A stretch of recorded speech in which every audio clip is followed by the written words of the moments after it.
Pues muchas gracias por esta introducción y vamos directamente al tema, porque como ven, ayer se habló de, la misión que arranca de la Trinidad, una misión que envuelve todos los datos fundamentales del misterio cristiano y de la revelación, y luego por la tarde lanzábamos una mirada al mundo en el cual se lleva adelante la misión universal de la Iglesia. Y a la vez hemos venido viendo protagonistas de esta misión, los bautizados, se nos decía el primer día, los obispos, lo vimos el jueves por la tarde, también distintos movimientos y realidades eclesiales, como veíamos ayer. Y entonces esta mañana nos vamos a fijar en un sujeto de esa misión universal de la Iglesia, que es la Iglesia local, teniendo en cuenta, para dar todo su valor, a lo que afirma el Papa Francisco en Evangelii Gaudium 30. La Iglesia particular, dice, es porción, fíjese en la palabra, porción de la Iglesia católica, de la cual dice que es el sujeto primario de la evangelización, porque es la manifestación concreta de la única Iglesia en un lugar del mundo, y en ella verdaderamente está y actúa la Iglesia de Cristo, sujeto primario de la evangelización.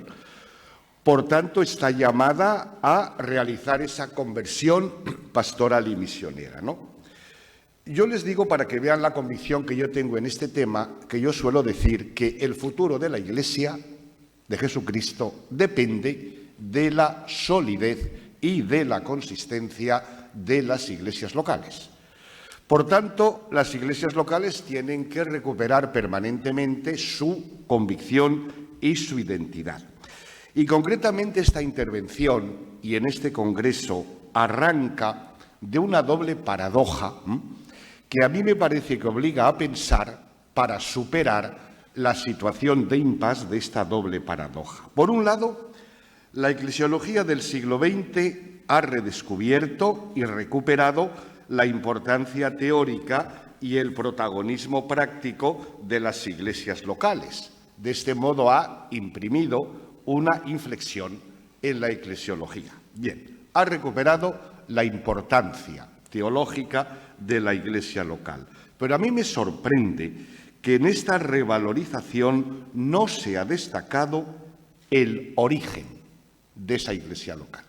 ¿Por qué surgió una Iglesia en un lugar cuando no había Iglesia? Claro, el origen debería ser parte de la memoria fundamental de esa Iglesia, de su autoconciencia y de su proyección pastoral. Pero sin esa memoria, difícilmente la Iglesia local reconocerá que ha nacido de la misión. Es decir, aquí también vemos que la misión precede y antecede a la Iglesia. Y si eso se olvida, la Iglesia local correrá el riesgo de convertirse en algo rutinario o meramente organizativo. La segunda paradoja. Las iglesias locales han introducido la noción de misión, de evangelización, lo cual está muy bien, pero a mí me parece que faltan concreciones.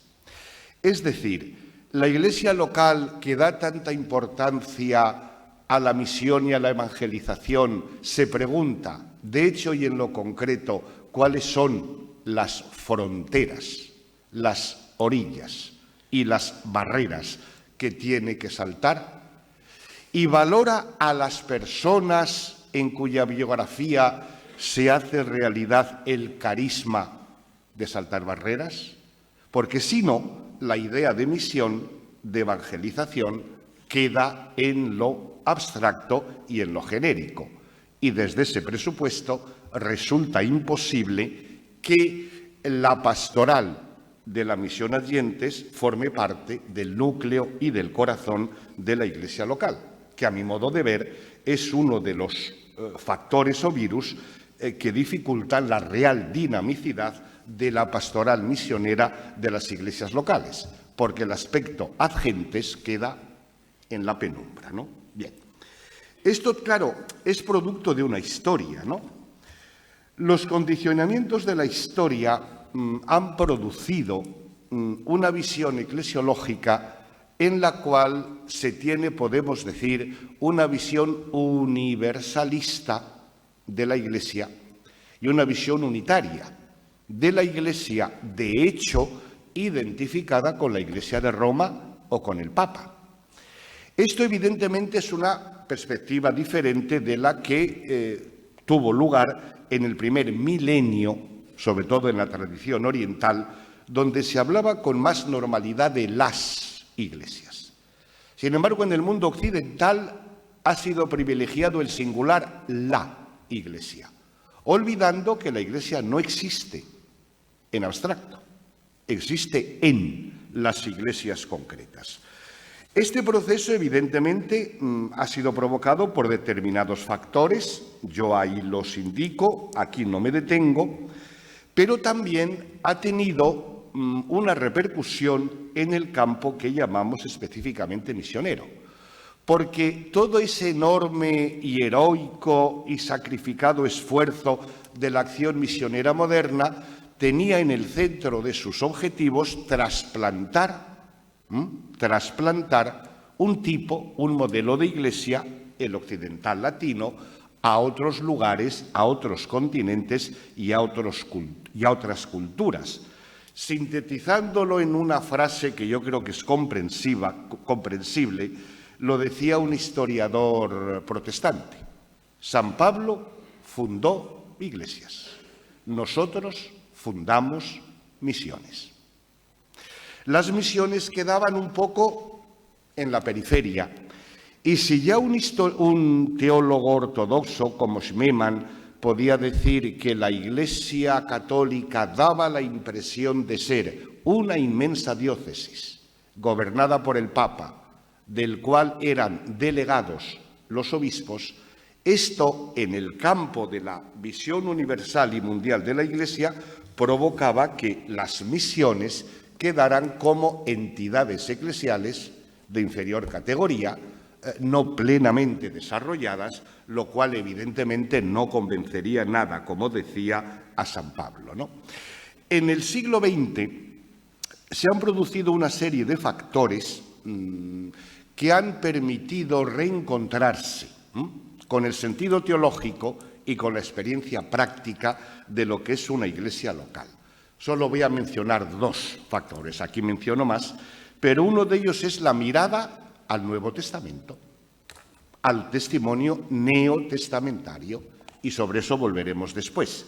Y el otro factor es que el siglo XX ha hecho percibir lo que realmente significa la eclesiogénesis, es decir, el nacimiento de una iglesia.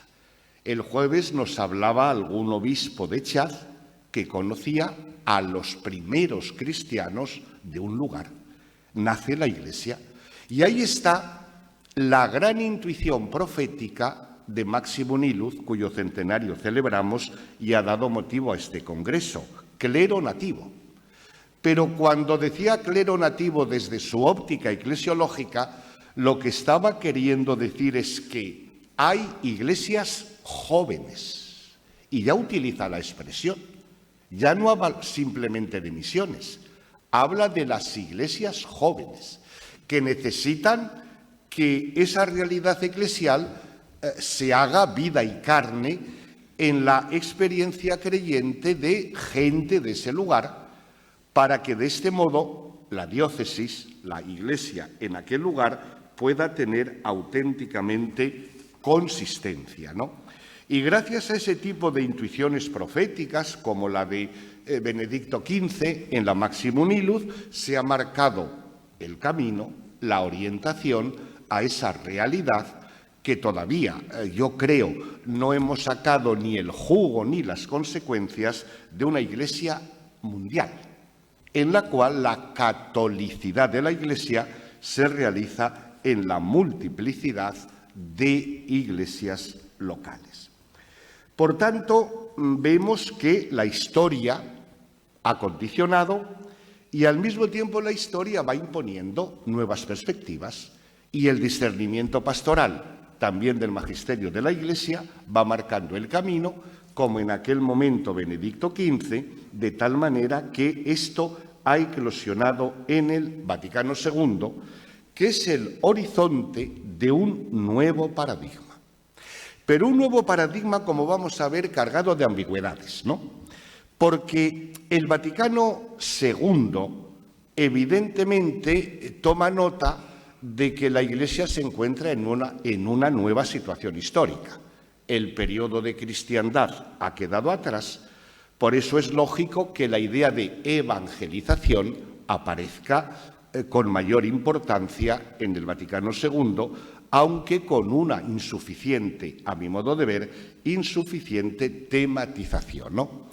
Tal vez todavía yo le doy más importancia al hecho de que el Vaticano II provocó lo que se ha denominado la repatriación de las misiones en la misión única de la Iglesia.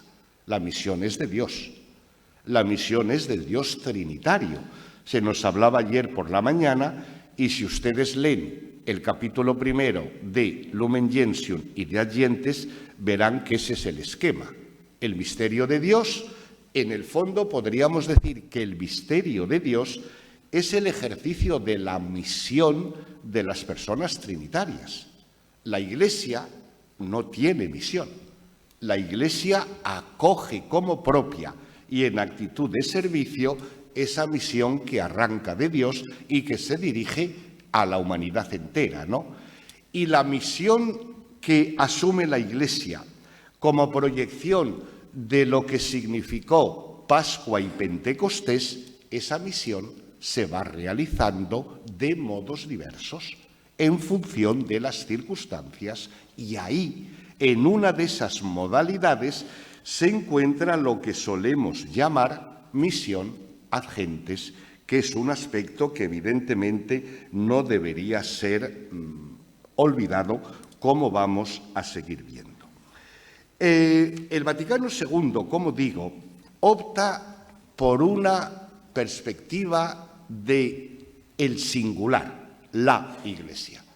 Y tiene su grandeza, porque sitúa a la Iglesia en el misterio de Dios, confirmando que la misión antecede y llama a la existencia a la Iglesia.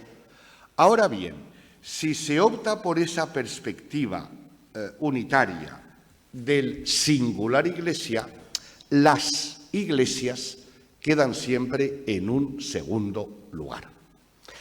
Y quien analiza la génesis del Vaticano II percibe, a mi modo de ver, esa ambigüedad a la que me estoy mencionando. Es decir, las iglesias locales y concretas entran en un momento segundo, en un momento posterior, pero ya está sentada la perspectiva. O sea, el caso más clamoroso. ¿Cómo es posible que se diga que el obispo, para ser obispo, requiere estas dos condiciones, ¿no? La consagración episcopal y la pertenencia al colegio episcopal?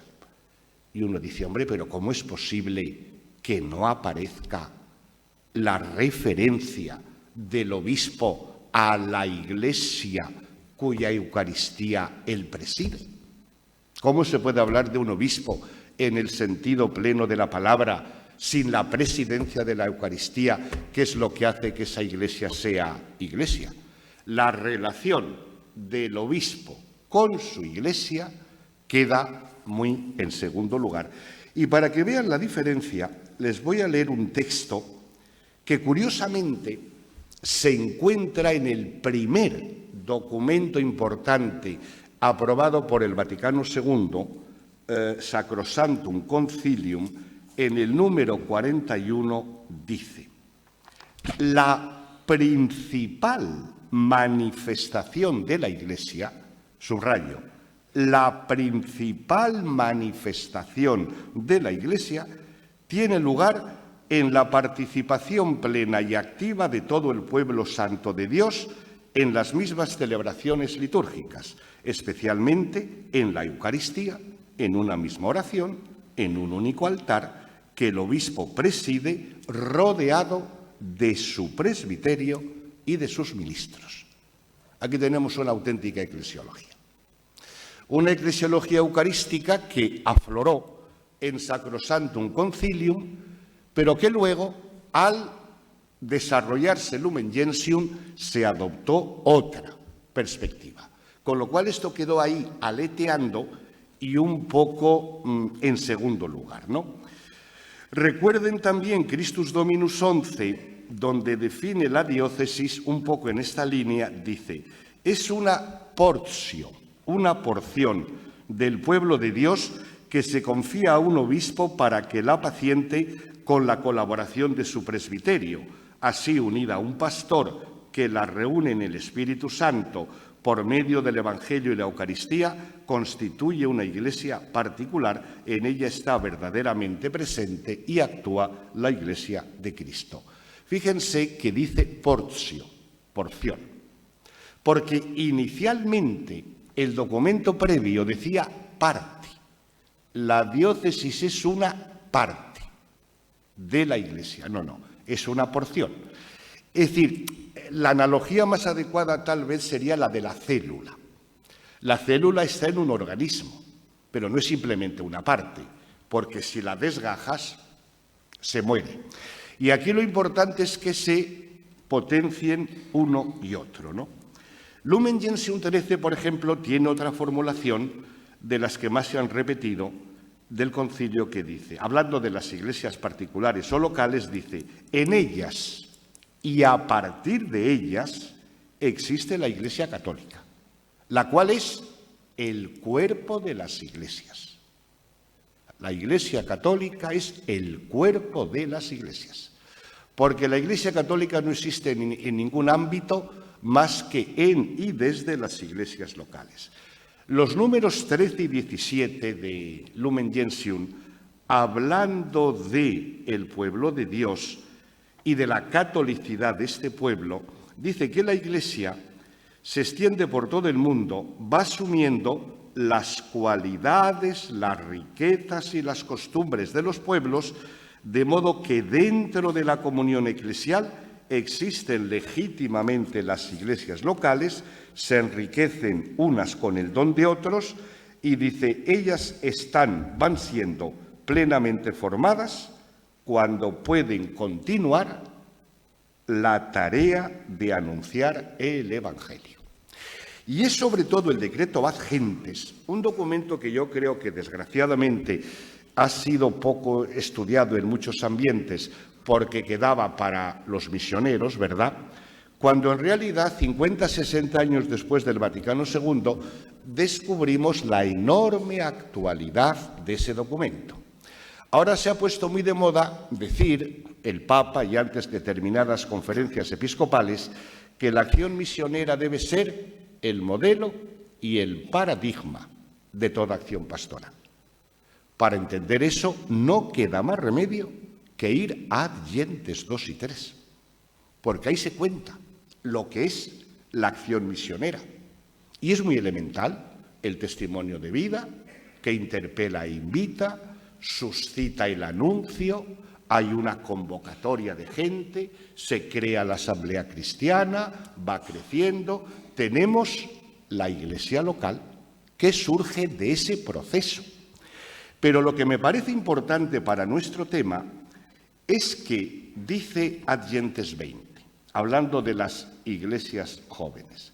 Cada iglesia joven debe conocer que también ella ha sido enviada a aquellos que sin creer en Cristo viven con ella en el mismo territorio, desde que nace.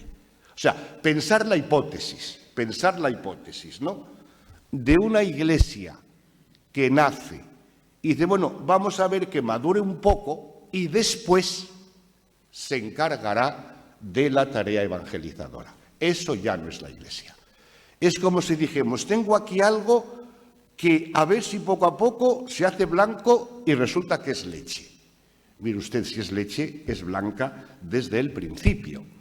Y es muy hermoso, sobre todo, cuando en el número 36-38 de Adyentes, hablando de la cooperación, es decir, después de contarse el proceso de eclesiogénesis, de cómo nace una iglesia, empalmando con lo que decía antes, a mí me gusta mencionar una expresión muy bonita que tiene Severino Dianich cuando habla de el momento mágico de una iglesia, que es ese paso que va de no hay iglesia, hay iglesia, hay algo ha pasado.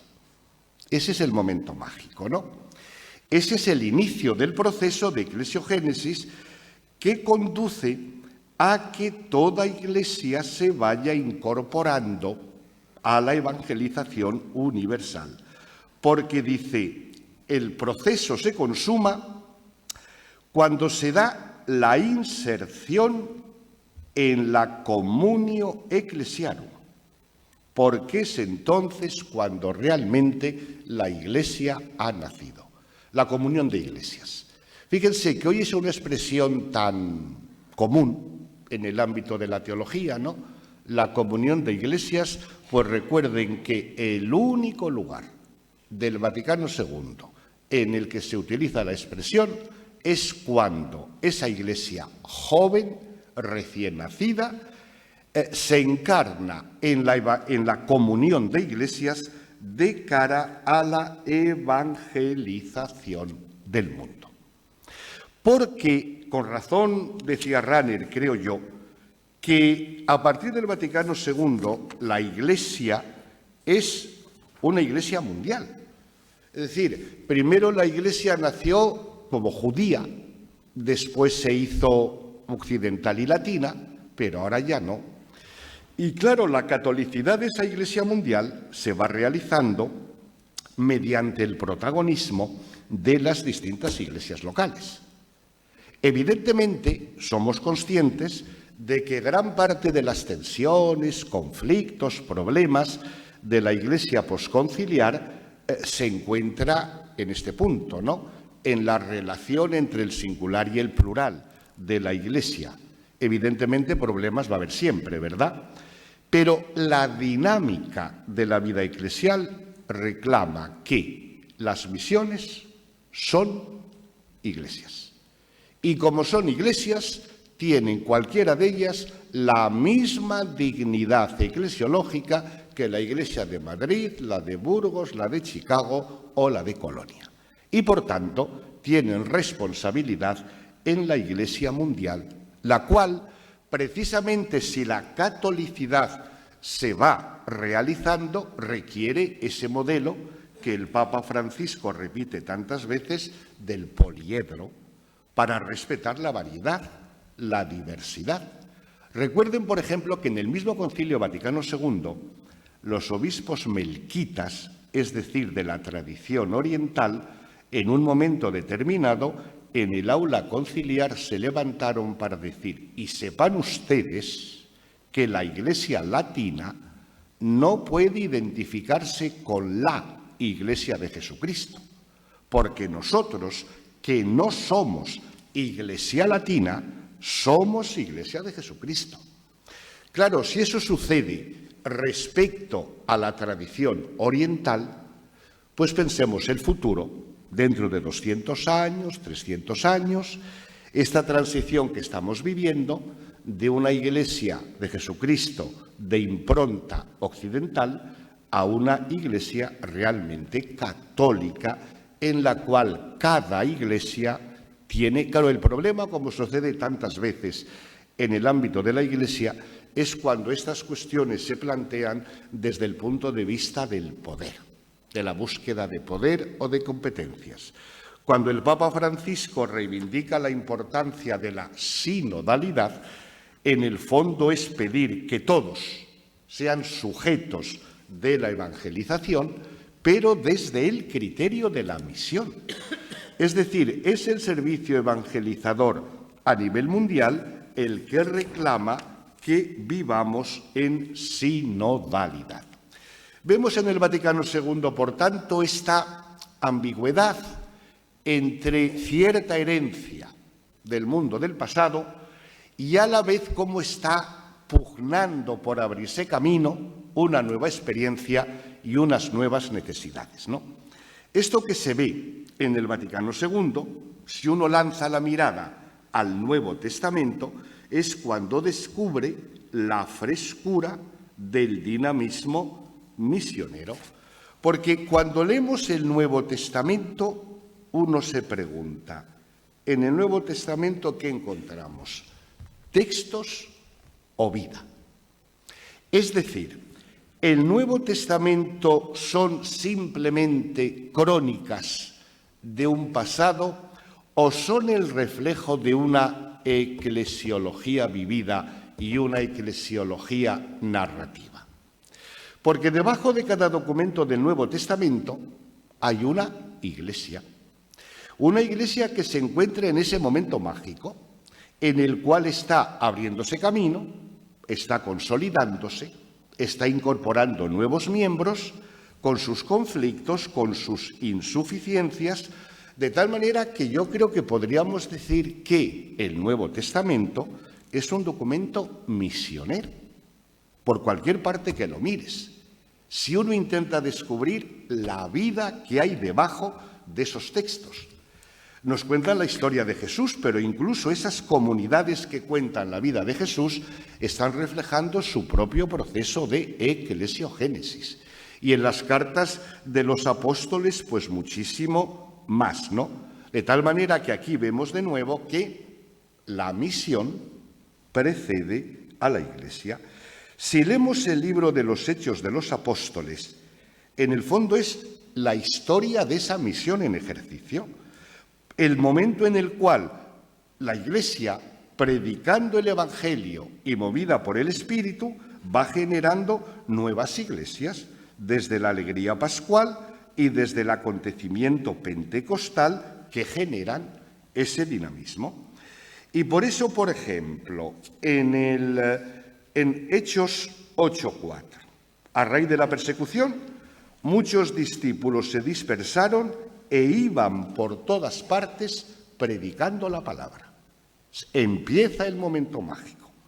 Porque cuando esa palabra es acogida, por ejemplo en Samaria, surge una comunidad, la cual fue integrada en la comunión de las iglesias apostólicas porque Juan y Pedro las visitaron y les impusieron las manos. Otros llegaron hasta Antioquía con la palabra, y allí también se congregó una numerosa muchedumbre.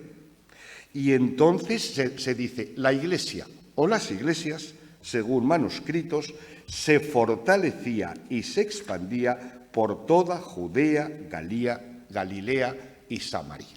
Es decir, cualquier dato de iglesia local que va surgiendo por la palabra y el Espíritu, sin este dinamismo, la iglesia local se convierte, repito, en estructura o en supermercado de sacramentos, ¿no? Y nos vamos a fijar en tres aspectos que todavía lo ponen más claro. El significado de eclesía.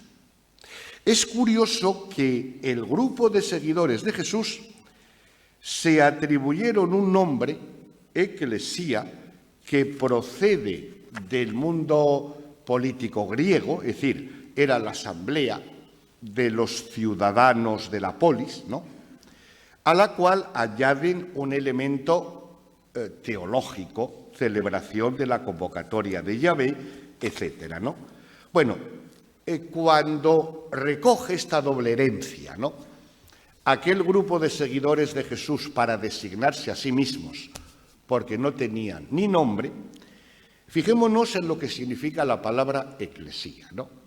La palabra eclesía, es decir, iglesia, significa asamblea, congregación. Ahora, ¿por qué se produce una asamblea o una congregación? Pues porque ha habido una convocatoria, ha habido un anuncio, ha habido un mensaje, ha habido una interpelación. Y cuando se lanza ese mensaje, algunos de esa sociedad se reúnen. ¿Y se reúnen para qué? Bueno, pues para hacer memoria, para celebrar lo que esa palabra dice, el misterio pascual, etcétera, etcétera.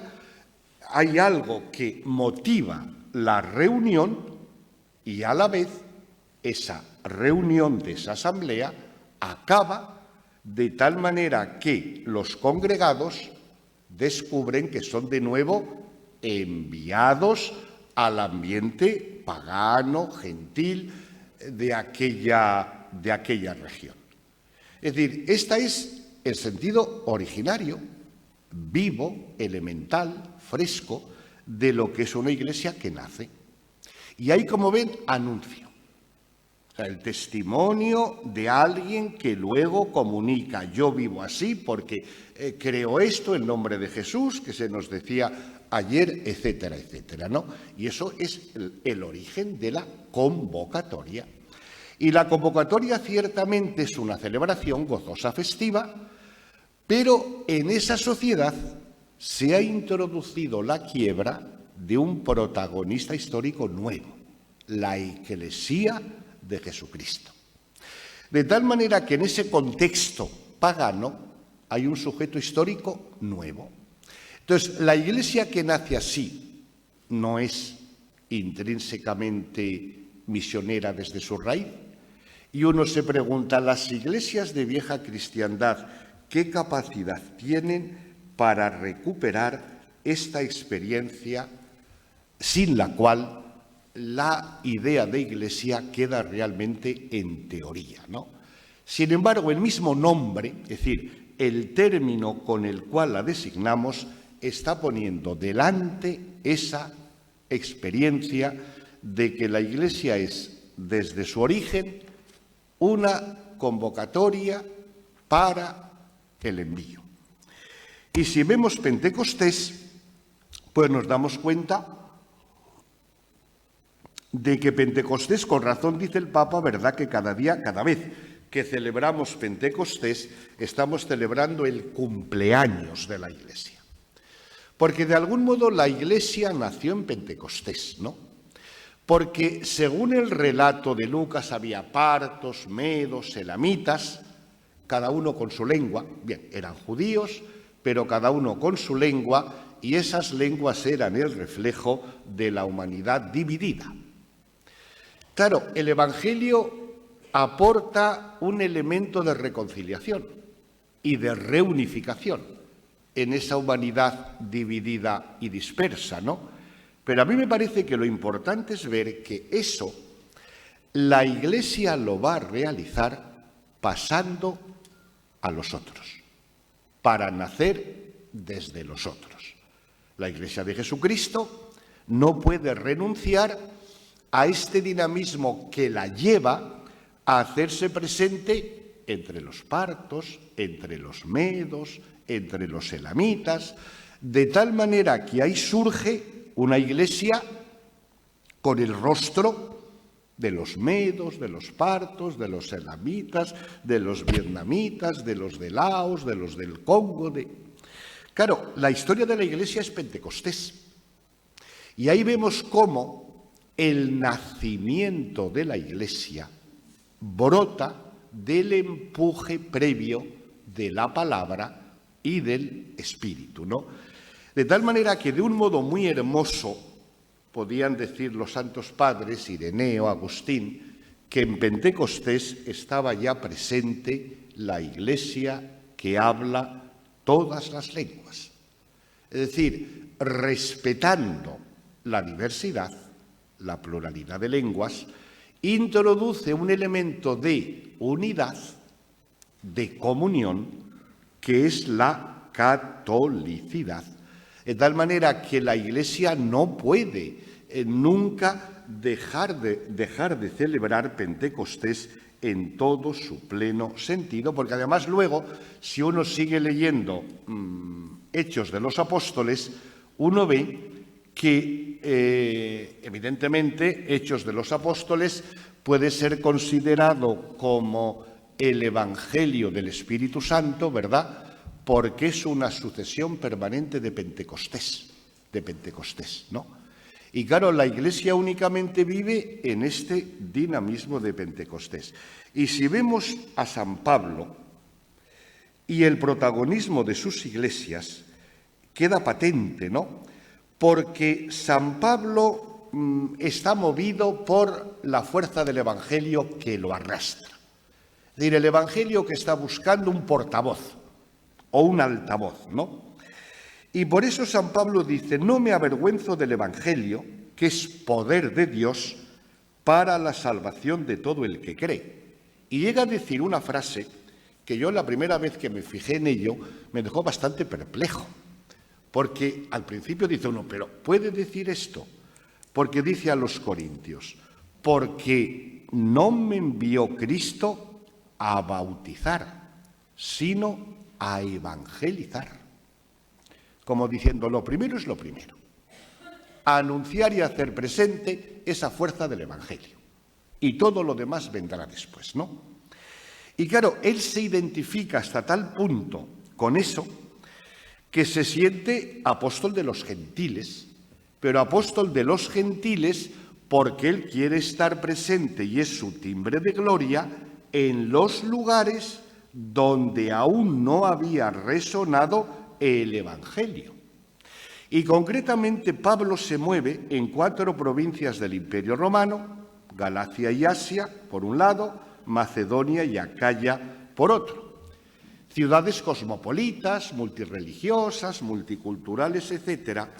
Pero lo que a mí me parece que es importante en nuestro contexto es destacar, por un lado, que San Pablo la reconoce como sujetos eclesiales de pleno derecho. Son iglesias. Y por otro lado, es también la capacidad que tiene San Pablo de incorporarlas al proyecto de su misión. Si ayer se nos hablaba de pensar o soñar a lo grande, aquí vemos el ejemplo de cómo pequeñas comunidades perdidas en Éfeso, en Corinto, en Tesalónica, etcétera, tienen el gran sueño de ese Pablo que quiere llegar hasta los confines de la tierra, de tal manera que las cartas de San Pablo solo, y subrayo el solo, se pueden entender adecuadamente si se las ve como cartas desde la misión entre el apóstol y sus iglesias, ¿no? Por eso se dirige el documento más antiguo del Nuevo Testamento a los tesalonicenses, se refiere a ellos diciéndole, pues claro, la carta la escribe no solo él, dice, sois nuestra gloria y nuestro gozo. ¿Por qué? Porque habéis recibido con júbilo la palabra, abandonando los ídolos y ofreciendo un testimonio, fíjense, en Macedonia y en Acaya, es decir, en el entorno inmediato y en todo lugar. Es decir, la mirada de las iglesias de Pablo van más allá, porque van allí donde está el apóstol, ¿no? Y también, por ejemplo, a la misma iglesia de Filipos que tanto quería, le dice, sois mi alegría y mi corona, porque no se desentienden del testimonio que está llevando Pablo a partir del testimonio que están realizando en su propio lugar. Y cuando uno lee las cartas de San Pablo y se fija en la cantidad de... hay como 100 personas, ¿no?, que van, vienen, llevan noticias, se incorporan a la tarea de San Pablo, le llevan dinero, no le llevan dinero, mantienen el contacto a través de las cartas, ¿no? Y por eso, evidentemente, son una eclesiología vivida. Porque decía San Hilario de Poitiers en Lumen Gentium 23, cuando dice eso de que la Iglesia no existe más que en y desde las iglesias locales, ¿verdad?, cita a San Hilario de Poitiers cuando dice, sí, que la Iglesia es múltiple y tal, también es una, pero dice porque en determinado momento la ciudad recibe su obispo, que es como decir, en un momento determinado, la ciudad Es decir, la ciudad es el ámbito privilegiado del surgimiento de la Iglesia, ¿no? Recibe su obispo, es decir, en esa ciudad hay una iglesia porque hay una Eucaristía, porque hay un grupo de personas que ofrecen un estilo de vida alternativo, ¿no?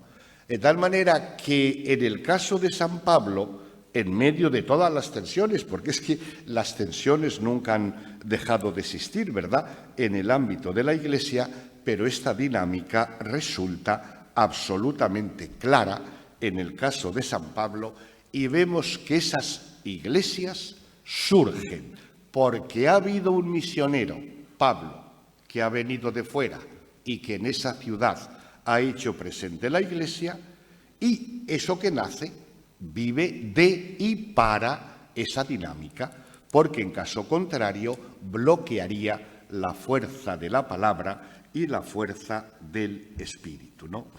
De tal manera que yo creo que la Iglesia local tiene que ser considerada como responsable de la misión ad gentes, ¿no? Y que esta perspectiva de soñar más a lo grande, de mirar barreras, de saltar orillas, de que haya envío. Claro, si esto desaparece de una iglesia, la iglesia se reduce y se empobrece, ¿no? Por eso tiene que ser considerada como sujeto prioritario de la pastoral y de la evangelización, porque la evangelización del mundo futuro la van a llevar adelante o la tienen que llevar adelante las iglesias locales. Cuando el Papa salió a la logia de San Pedro a raíz de la elección, cuando dice aquello de que mis hermanos cardenales han ido a buscar al fin del mundo, ¿qué es lo que han ido a buscar? Un obispo para la Iglesia de Roma, la cual es la que preside en la caridad a todas las iglesias del mundo. Y por eso yo, obispo de Roma, con mi pueblo, vamos a empezar saliendo a evangelizar esta ciudad, que es donde existe la Iglesia de Roma, ¿no? No sucede, y tendríamos que pensarlo detenidamente, que los últimos pontificados dan al Papa un protagonismo mediático excesivo. Es decir, no puede suceder que el exceso de protagonismo del Papa, sea el que sea, luego cada sector ensalzará más a un Papa o a otro, ¿no? Pero ¿no será que eso oscurece el papel de las iglesias locales? Y que las iglesias locales tienen muy fácil lavarse las manos porque el Papa es el que tiene que hacerlo, o los organismos romanos. Yo quería destacar brevemente algunos aspectos, pero es interesante que lean Hechos 13, 1, 3, que es un ejemplo magnífico de eclesialidad y de misión en Antioquía. Cuando está reunida la iglesia en Antioquía, y entonces se reúnen para plantearse esta pregunta: ¿el evangelio que llegó desde Jerusalén hasta aquí, llegó aquí para pararse aquí? ¿O tiene que? Y entonces disciernen que evidentemente la palabra tiene que seguir adelante. Lo disciernen entre todos. Y luego tienen que elegir quién tiene el carisma. Y ven que tienen el carisma Bernabé y Pablo. Y entonces, fíjense en ese detalle, todos les imponen las manos. Y Pablo y Bernabé, porque la tarea no es de Pablo y Bernabé, la tarea es del Espíritu, a través de la Iglesia de Antioquía, encarnada en Pablo y Bernabé. Entonces, nosotros no deberíamos pensar los discernimientos pastorales desde esta clave, de tal manera que perspectiva Adyentes y plan pastoral brotan de la misma raíz y se potencian mutuamente. Hay que estar discerniendo permanentemente fronteras y orillas, pero hay que saber cuáles y hay que saber quién tiene el carisma. Entonces, lógicamente, también esta perspectiva implica que exista el carisma y la vocación ad gentes y ad vitam. Yo digo aquí en el texto, por ejemplo, ¿puede haber una diócesis en la cual no haya nadie que presida la Eucaristía? Dirán, la pregunta es estúpida, ¿no? Porque no sería diócesis. ¿Puede haber una diócesis donde no haya gente que dé catequesis? Y dirán, es estúpida la pregunta, ¿no? Y si yo pregunto, ¿puede haber una diócesis en la cual no haya alguien que tenga esa vocación ad gentes y ad vitam? ¿Se atreverían a decir con la misma convicción de que la pregunta es estúpida? Es decir, si es una dimensión esencial de la Iglesia, esta perspectiva, eso tiene que encarnarse en carismas que se hacen biografía y que se hacen entrega de la vida, porque en eso está en juego el ser o el no ser de la Iglesia, ¿no? Por tanto, ese tipo de figura eclesial tiene que ser reivindicada como criterio de autenticidad del ser Iglesia. Igual que si dijéramos, puede haber una Iglesia que no tenga, qué sé yo, un monasterio de clausura de contemplativos. Y, oiga, es que claro, como todos en nuestra oración tenemos una dimensión contemplativa, pues eliminemos el convento de clausura. Es decir, una cosa es que, como suele ser en la Iglesia, todo es de todos, pero como no todos podemos hacerlo todo, algunos realizan de un modo especial ese tipo de carisma, ¿no? Entonces, claro, las iglesias concretas deberían preguntarse eso de un modo más concreto, cuáles son las barreras, cuáles son las orillas y quiénes son los carismas, porque también Ad Gentes 6 lo sugiere, es decir, a través del tiempo son problemas que se van planteando. ¿Es Europa tierra de misión? Bueno, pues unos dirán que sí, otros dirán que no, pues hay que discernirlo.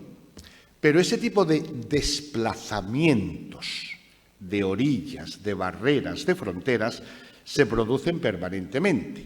Nuestras iglesias locales tienen la conciencia de que tienen que realizar ese discernimiento. Y si existe ese carisma, eso no quiere decir que los demás no tengamos nada que hacer.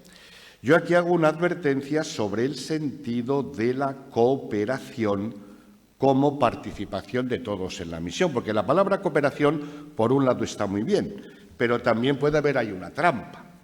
Es decir, cooperación, yo coopero desde aquí, aporto mi dinero, mi oración o lo que sea a ese que tiene el carisma ad gentes, ¿verdad?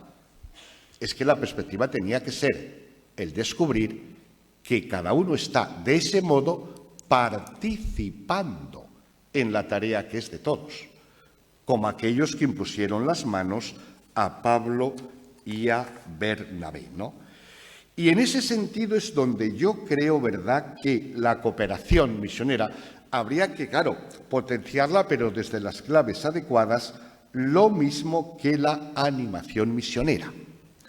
Y yo creo que la animación misionera es un ministerio en la Iglesia que está poco valorado, pero yo creo que debería ser potenciado como instancia profética para que ayude a nuestras iglesias a pensar un poco a lo grande, a mirar más allá y para suscitar permanentemente inquietudes, ¿no?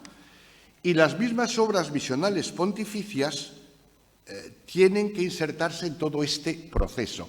Fíjense, por ejemplo, es magnífico recordar cómo surgieron las obras misionales pontificias. Fue iniciativa del pueblo cristiano, que decían, ahí está la obra de nuestros misioneros, como no tienen ayuda, pues aquí estamos nosotros.